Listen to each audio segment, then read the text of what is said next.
En France, le réseau routier est globalement de bonne qualité, mais il recèle toujours des pièges dont les premières victimes sont systématiquement les usagers les plus fragiles de la route. Je veux bien sûr parler des deux roues.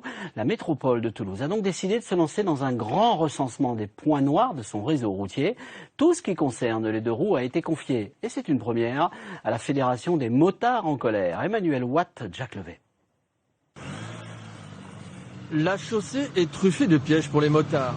Ici, l'aménagement conçu pour faire ralentir les automobilistes peut facilement se retourner contre les pilotes de deux roues. Le problème, c'est les deux structures qui ont été mises entre les ralentisseurs qui empêchent, en fait, s'il y a un fort ralentissement, le deux roues ne peut pas faire d'évitement et se retrouve coincé par ce genre d'infrastructure, et donc c'est la chute assurée. L'antenne Haute-Garonne de la Fédération des motards en colère a décidé de faire l'inventaire de ces zones dangereuses pour les motards. Nid de poule géant, revêtements glissants, poteaux mal placés. Il est même possible de signaler les écueils sur un site internet. Une douzaine de points noirs a déjà été recensés. Les informations sont transmises au service de la voirie de Toulouse Métropole. Une démarche bien accueillie par la collectivité locale.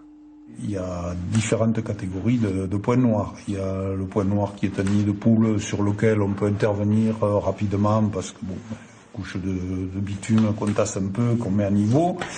Après, il y a d'autres points noirs qui sont plus, je dirais, plus structurels, qui nécessitent des fois des études ou des modifications ou des choses qu'on ne peut pas faire. Cette forêt de poteaux le long du tramway fait frémir les motards. Là encore, en situation d'évitement, c'est le choc assuré.